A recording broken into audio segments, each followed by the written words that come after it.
Now, we briefly touched on this next story last night, but it was so enraging that I thought it deserved a longer conversation. It's so incredible that I have to offer this amendment. It almost sounds like the domain of science fiction, that the federal government would put a kill switch in vehicles that would be the judge, the jury, and the executioner on such a fundamental right as the right to travel freely. Now, this isn't about protecting people. It's about controlling your every move, at least when you're in a vehicle.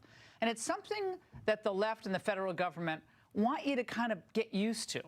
House Democrats and 19 Republicans voted against Thomas Massie's amendment that would defund a federal kill switch mandate, which means that all cars manufactured starting in 2026 will now have a way for authorities to monitor your driving and then cut power to your car.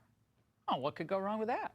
Joining me now, Kentucky Congressman Thomas Massie. Congressman, now, I think, when some of us were driving, we needed to because we were necessary, essential employees, but we were driving during COVID and they didn't know we were necessary employees, maybe they would have hit the kill switch on us. Who knows? Yeah.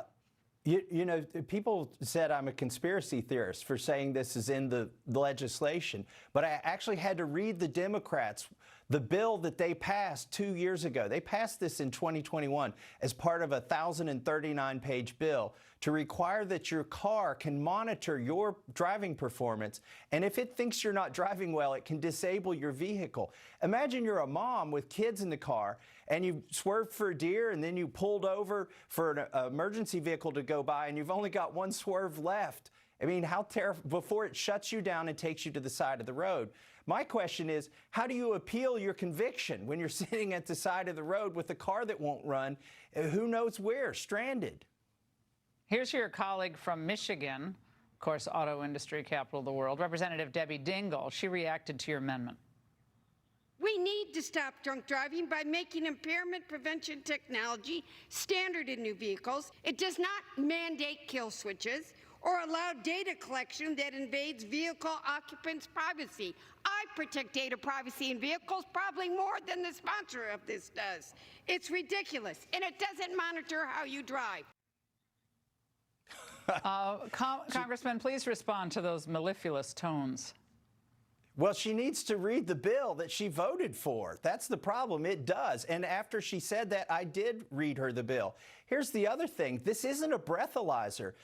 31 states already have ignition interlock devices where if you've been convicted of a DUI, you have to blow through that in order to start your car. That's not what this is. Now, this bill also has the ability, it says that car manufacturers need to somehow passively monitor the air in the car to see if you've been drinking. The problem with that is, what if you're the designated driver and you're trying to get somebody home who's had too much to drink?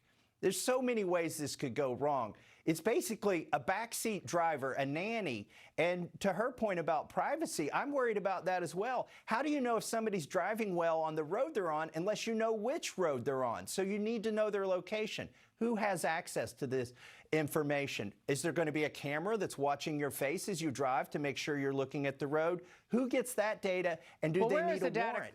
Yeah, it's unclear to me where the data is stored. I mean, they're claiming it's not, but there was a surprising vote for your amendment.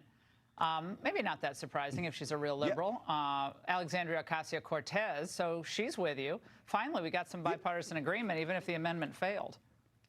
I talked to her about it. She had civil liberties concerns, genuine civil liberties concerns. She knows this is a violation of the Fourth Amendment. But think about this. There's 19 Republicans who are to the authoritarian left of AOC now.